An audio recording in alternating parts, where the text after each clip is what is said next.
Mapema siku ya leo, taarifa kubwa ambayo imetokea Mashariki ya Kati ni taarifa ambazo jeshi la Israel limeripoti kwamba limemuondoa ama kumuua kamanda wa majeshi ya Irani ambaye ni Ali Larijani. Pengine hasa Kombo, taarifa hizi ziko vipi hapa na zina ukweli gani? Ya, ni kweli kwamba kuna taarifa zinazosambaa kuhusiana na kuuawa kwa aliyekuwa mkuu wa baraza la usalama pale nchini Irani, bwana Ali Larijani, ambaye inasemekana kuwa ni kiongozi imara ama kiongozi mkubwa mwenye ushawishi hasa kwa upande huo wa ulinzi, na vile vile kuna kamanda mwingine wa kikosi cha Siji ama Saji kama sijakosea, naye anaonekana kuwa ameuawa kulingana na taarifa ambazo zimetolewa na Israeli. Kumbuke kuwa Ali Larijani ameshawahi kuwekewa vikwazo vile vile na Marekani ama mataifa hayo ya magharibi, na katika ile donge nono ambayo ilitangazwa majuzi na Trump ama na Marekani kuhusiana na atakayewezesha kumpata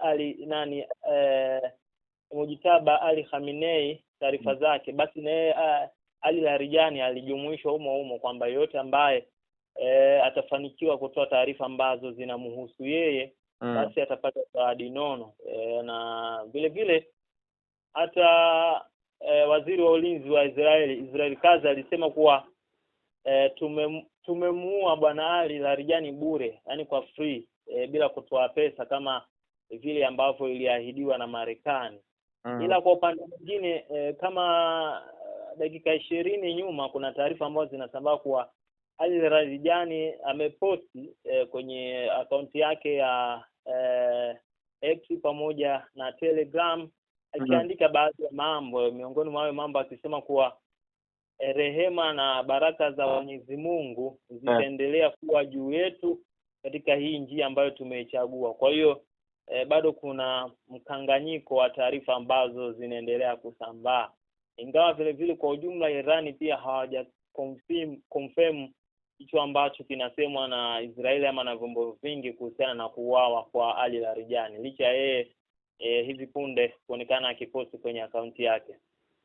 Kombo, baadhi ya wachambuzi wa masuala ya kisiasa wanasema kwamba kuuawa kwa Ali Larijani, kuna baadhi ya wadau ama watu ambao wanahusika katika hivi vita walitangaza mapema wakasema kwamba baada ya kuondoka kwa Mujitaba atakayefuata ni Ali Larijani. Pengine hasa unadhani kwa nini hasa wanakuwa wanatoa taarifa na bado pia inakuja inatokea?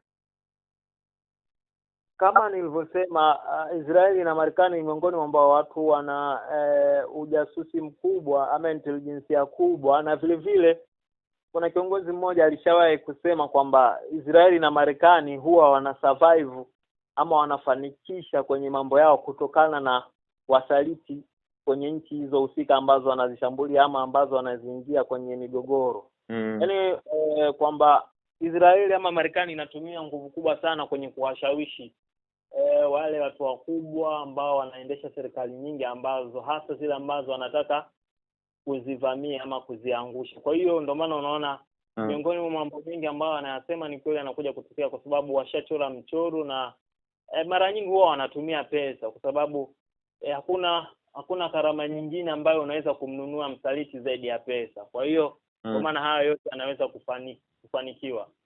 Lakini kwa upande mwingine kuna hii taarifa ambayo imetolewa na haina muda mrefu sana, ni kwamba mkurugenzi wa kituo cha taifa cha kupambana dhidi ya ugaidi nchini Marekani amejiuzuru, na pengine hasa ndugu Joe Kent ambaye ni mkurugenzi wa kituo cha kupambana dhidi ya ugaidi amejiuzuru nafasi yake kwa mara moja, akidai haiungi mkono vita inayoendelea dhidi ya Irani. Pengine hasa taarifa kama hizi zinapokuja katika nyakati hizi zinakuwa zamaanisha nini hasa?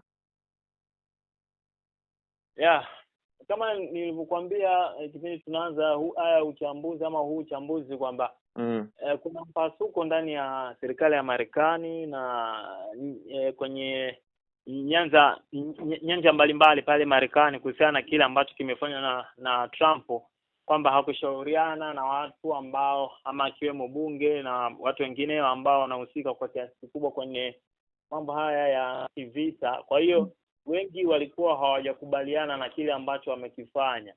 Kwa hiyo kutokea kwa hicho ambacho kimetokea kwa kujihudhuru huyo mkurugenzi wa kupambana na ugaidi Marekani, inaweza kuwa ni miongoni mwa matokeo ya yale ambayo yamefanywa na Trump ya kufanya kitu ambacho hakushirikiana ama hakushauriana na watu ambao wanamzunguka. Ndio maana kimetokea hicho cha kutokea, lakini inaweza kuwa ni sababu ama ni mchezo tu. Tunakumbuka kama katika zile vita ya Gaza kati ya Israeli na Hamas, waziri wa mwanzo wa ulinzi jina lake limenitoka kidogo, yeye mwenyewe alisha kujiuzuru, ndio akaingia huyu Israel Kazi. Yule naye alidai kuwa kuna baadhi ya mambo Netanyahu anayalazimisha ambayo kwenye field ama kwenye uwanja wa vita wao ndo wanajua, kwa hiyo hakubaliani naye, kwa hiyo alijiuzuru na akakaa huyu Israel Kazi. Kwa hiyo kujiuzuru kwa huyo pia inaweza kuwa pia ni mchezo, kama ninavyokuambiaga kwamba huwa wanafanya jambo na kisha wanachagua watu wa verify na watu wa kulipinga, ili mradi kusikuwepo na minong'ono mingi katika jamii hasa. Kombo, asante sana kwa wakati wako, na tutaendelea pia kupigia ili tuweze kupata taarifa zingine zaidi. Shukrani. Asante sana.